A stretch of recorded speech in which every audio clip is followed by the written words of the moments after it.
नहीं है। पर्यावरण के को लेकर के हमारे देश के प्रधानमंत्री माननीय नरेंद्र मोदी जी, वो अपने मन की बात में बोलते हैं कि जहाँ कहीं भी हवन यज्ञ हो रहा हो पर्यावरण शुद्धि के लिए, वहाँ सभी लोग जाकर के आहुतियाँ डालें। तो हमारे विचार से अगर देश के प्रधानमंत्री बोल रहे हैं तो अनुकरण करना चाहिए।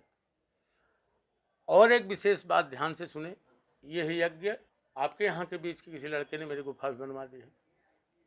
मैं हिमालय में एक दिन धूप लेने के लिए बाहर निकला गुफा के, तो जब 7, 8, 10 मिनट बीते देखा तो शरीर पूरा हीट हो गया। तो हमने कहा जब यहाँ ये हाल है तो नीचे क्या हाल होगा। तिलक लगा सकते हैं, जय श्री राम बोल सकते हैं, ये परिवर्तन है। कुंभ के मेले में जाओगे आप? बिल्कुल कुंभ के मेले में जाएंगे। क्या है, कुछ लोगों को बता पाएंगे? कुंभ ये विशेष रूप से पुण्य के क्षेत्र में तो है ही है, महाकुंभ है ही है। 12 साल बाद, 60 साल बाद, 144 साल बाद आया है। घर घर यज्ञ, हर घर यज्ञ, ये हमारा बहुत दिनों से संकल्प चल रहा है। 108 महायज्ञों में 102वां यज्ञ 18 से 27 मार्च कुरुक्षेत्र किया जाएगा 2025 में। इसलिए कुरुक्षेत्र चुना है कि कुरुक्षेत्र की धरती से गीता के माध्यम से पूरे विश्व को संदेश गया है, इसलिए कुरुक्षेत्र की भूमि चुनी है। और उसमें विशेष रूप से ये भी है कि गया के थल में, हरिद्वार के जल में और कुरुक्षेत्र के जल, थल, नभ तीनों में पितरों की मुक्ति है, इसलिए विशेष रूप से और महत्वपूर्ण है। वहाँ ब्रह्म सरोवर है, ब्रह्म सरोवर में सभी लोग स्नान करें। और इस बार महाकुंभ में जो नहीं जा पा रहे हैं, जो जा रहे हैं वो भी, जो नहीं जा पा रहे हैं, महाकुंभ से जल लाया जाएगा संगम से और ब्रह्म सरोवर में डाला जाएगा। 18-27 मार्च के बीच में ब्रह्म सरोवर आके स्नान करें, उनको वही पुण्य फल प्राप्त होगा जो महाकुंभ में संगम का प्राप्त होता है। यज्ञ ही जीवन है। अकाल महामारी से बचने के लिए हमारे ऋषि मुनियों ने सदैव वातावरण को शुद्ध करने के लिए यही एक उपाय है, सर्वोत्तम सरल उपाय, दूसरा कोई उपाय नहीं है। पर्यावरण के को लेकर के हमारे देश के प्रधानमंत्री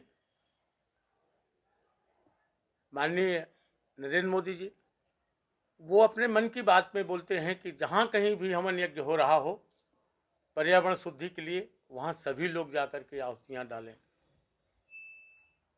तो हमारे विचार से अगर देश के प्रधानमंत्री बोल रहे हैं तो अनुकरण करना चाहिए। और एक विशेष बात ध्यान से सुने, यह यज्ञ किसी भी राजनीति से प्रेरित नहीं है। ना मैं बीजेपी का हूँ, ना मैं किसी कांग्रेस का, ना मैं किसी पार्टी का। ये विशेष रूप से केवल जन कल्याण के लिए किया जा रहा है। और ये समय है बीजेपी वालों को ये बताने का कि हम सनातन के लिए क्या कर सकते हैं, और बाकी पार्टियों के लिए समय है बताने का कि हम भी सनातनी हैं।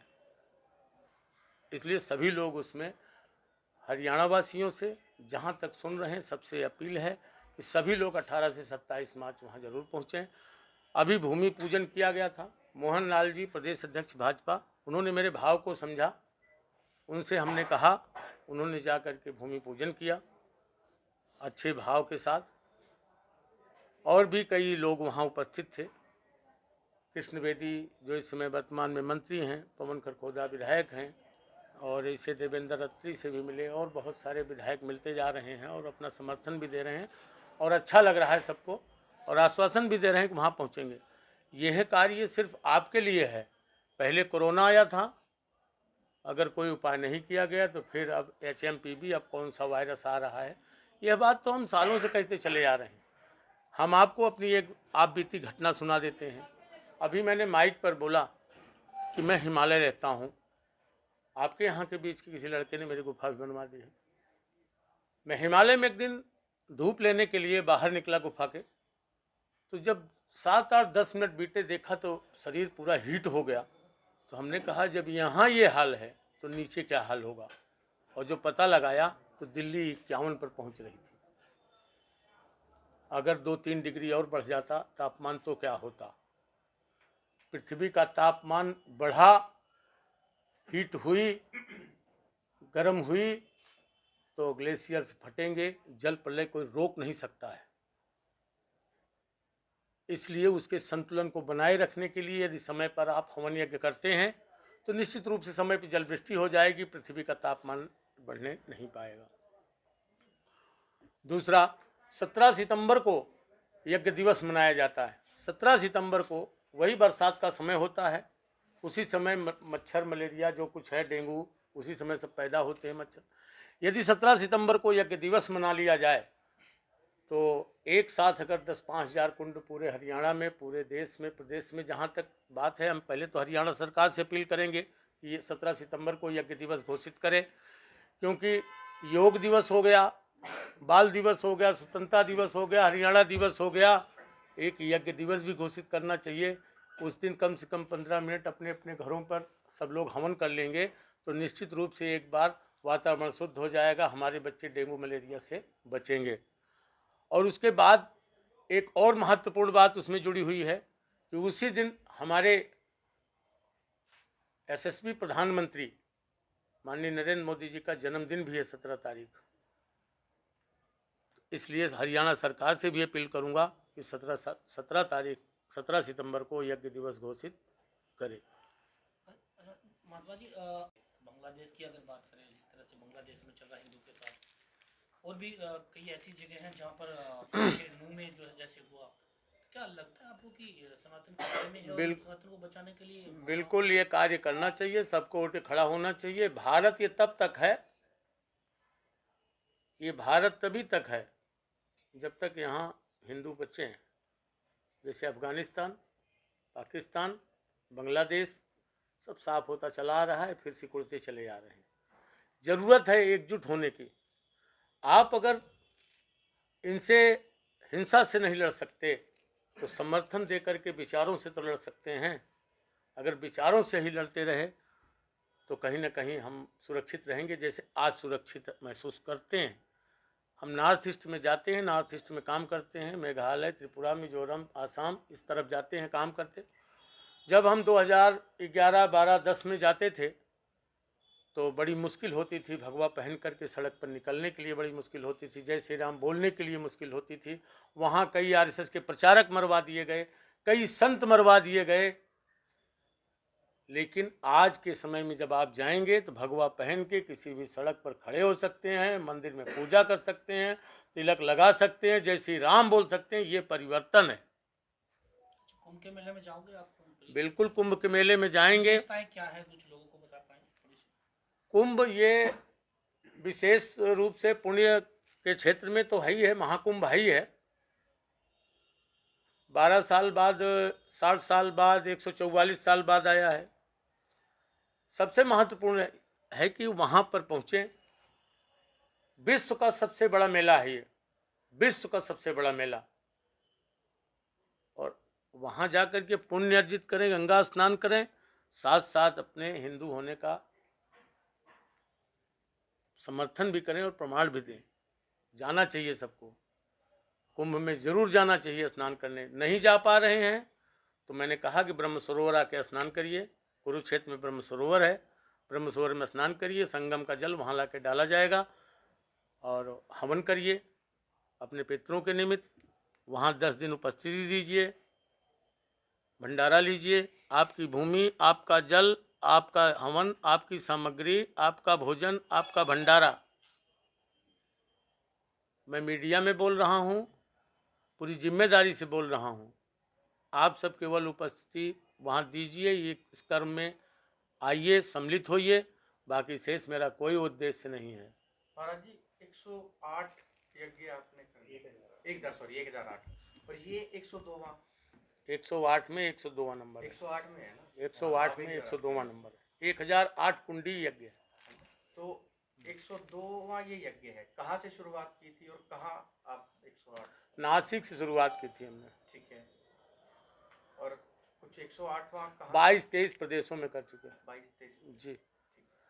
गोवा, दमन, दीव, गुजरात, सौराष्ट्र, आंध्र प्रदेश, महाराष्ट्र, एमपी, छत्तीसगढ़, बिहार, झारखंड, यूपी, उत्तराखंड, दिल्ली, हरियाणा, राजस्थान, हिमाचल, त्रिपुरा, पंजाब, जम्मू, तमिलनाडु, हैदराबाद,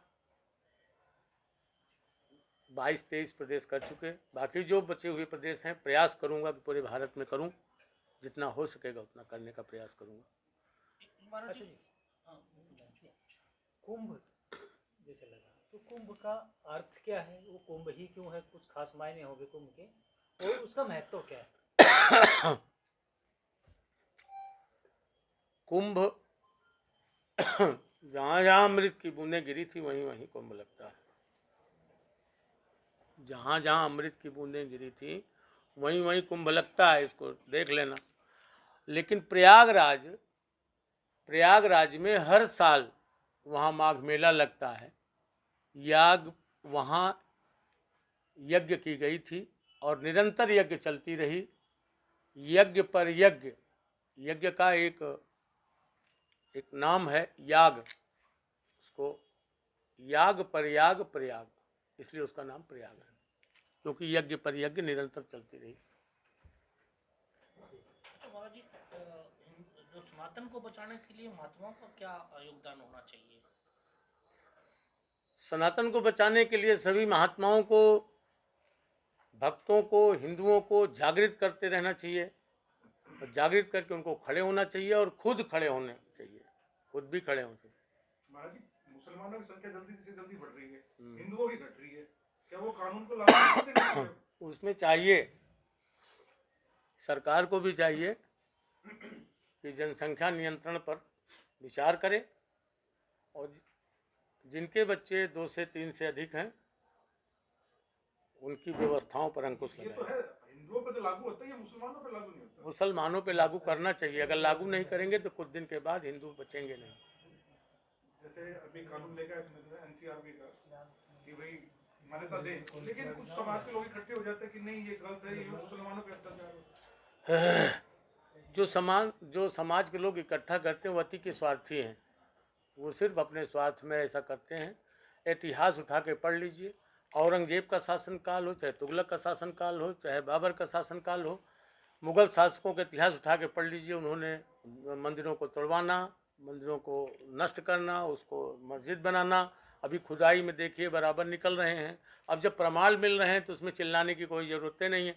इतिहास कह रहा है कि इन लोगों ने तोड़वाए हैं और अब खुदाई में मिल रहे हैं, फिर आप क्यों परेशान हैं?